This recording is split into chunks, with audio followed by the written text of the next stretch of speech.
Bulletin లో మరో breaking news. తెలంగాణలో వెలుగు చూసిన కమర్షియల్ ట్యాక్స్ కేసులో మాజీ సీఎస్ సోమేష్ కుమార్ చుట్టూ ఉచ్చు బిగిస్తోంది. ఆయనకు ఇచ్చేందుకు రంగం సిద్ధమైనట్లు తెలుస్తోంది. ఆయనతో పాటు ఈ కేసులో బలంగా పేరు వినిపిస్తున్న వారందరికీ త్వరలో నోటీసులు వెళ్తాయని అధికారిక వర్గాలు చెబుతున్నాయి.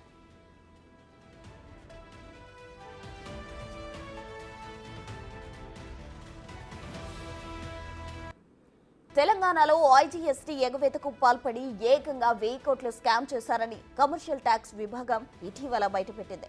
ఈ స్కామ్ లో కీలకంగా మాజీ సీఎస్ సోమేష్ కుమార్ ఉన్నారనే ఆరోపణలు ఉన్నాయి. ట్యాక్స్ డిపార్ట్మెంట్ లో సాఫ్ట్వేర్ మాడ్యూల్ మార్చి పన్నులు ఎగవేసినట్లు గుర్తించారు. ఈ కేసు ఎఫ్ఐఆర్ లో సోమేష్ కుమార్ పేరును A5గా పోలీసులు చేర్చారు.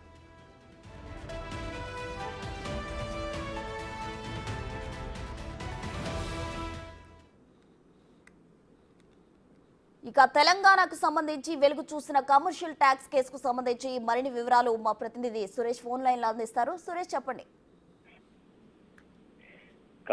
కమర్షియల్ ట్యాక్స్ విభాగంలో కొన్ని కంపెనీలకు సంబంధించిన లావాదేవీలు ఏవి కనబడకుండా సాఫ్ట్వేర్ లో కొన్ని మార్పులు చేశారు. అందులో భాగంగా 75 కంపెనీలని కమర్షియల్ ట్యాక్స్ అధికారులు గుర్తించడం జరిగింది. దీనికి సంబంధించే సాఫ్ట్వేర్ తయారు చేస్తున్నటువంటి సంస్థకు సంబంధించి వివరాలు అడగగా సోమేష్ కుమార్ సూచనల మేరకు కొన్ని మార్పులు చేశాము అని చెప్పేసి కూడా వాళ్ళు వివరణ ఇవ్వడం జరిగింది. దీనిపైనే కమర్షియల్ ట్యాక్స్ అధికారులు అంతర్గతంగా విచారించి మొత్తం 1000 కోట్ల వరకు కూడా ట్యాక్స్ కట్టకుండా కొన్ని కంపెనీలకు సహకరించినట్టు గుర్తించడం జరిగింది. దీనిపైనే సిసిఎస్ కి మొదట ఫిర్యాదు చేశారు. కానీ స్కామ్ కు సంబంధించి 1000 కోట్ల పైన స్కామ్ ఉంది. అదేవిధంగా కొన్ని కంపెనీలు ఇతర రాష్ట్రాలు ఉండడంతో ఆ కంపెనీలకు సంబంధించి పూర్తి విచారణ చేసేందుకు సిఐడికి కేసును బదిలీ చేయడం జరిగింది. సిఐడి అధికారులు ప్రత్యేక బృందాన్ని ఏర్పాటు చేసి కేసును విచారించబోతున్నారు. ముందుగా ఈ కేసులో మొత్తం 5 మంది పేర్లని ఎఫ్ఐఆర్ లో చేర్చడం జరిగింది. అందులో సోమేష్ కుమార్ చాలా కీలకంగా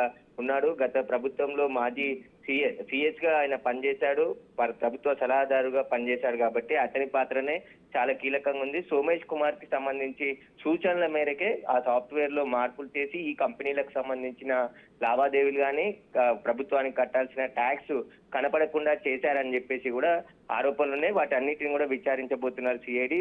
సోమేష్ కుమార్ కి నోటీస్ ఇచ్చి ఈ కేసులో విచారణకు పిలిచి విచారిస్తే మరిన్ని విషయాలు కూడా బయటకు వచ్చే అవకాశం కనబడుతుంది. అసలు 75 కంపెనీలైనా ఇంకా ఎన్ని కంపెనీలు ఇలా ఉన్నాయనే దానిపైన కూడా విచారణ చేయబోతున్నారు. సురేష్, అయితే ఈ కేసుకు సంబంధించి ఇంకా ఎవరెవరు పాత్రలు ఉన్నాయి? ఈ కేసుకు సంబంధించి ఒక కంపెనీ 30 కోట్ల రూపాయల ట్యాక్స్ కట్టలేదు 5 సంవత్సరాల నుంచి అని చెప్పేసి కూడా కమర్షియల్ ట్యాక్స్ అధికారులు గుర్తించడం జరిగింది. అసలు ఎందుకు ఈ ట్యాక్స్ కట్టకుండా ఉన్నారు, వీటిని ఎందుకు గుర్తించలేకపోయామని చెప్పేసి విచారించగా దీంట్లో మొత్తం 75 కంపెనీల వరకు కూడా ఇంకా ట్యాక్స్ కట్టకుండా ఉన్నాయని చెప్పేసి గుర్తించడం జరిగింది. ఇవన్నీ కూడా సోమేష్ కుమార్ ఆధ్వర్యంలోనే జరిగాయని చెప్పేసి కూడా గుర్తించడం జరిగింది. కమర్షియల్ ట్యాక్స్ కమిషనర్ ఇవన్నీ గుర్తించి ఇటు ప్రభుత్వానికి పోలీసులకి ఫిర్యాదు చేయడం జరిగింది. దీనిపైన ఇప్పుడు విచారిస్తే మొత్తం ఎంతమంది బయటకు వస్తారనేది కూడా తెలుస్తుంది.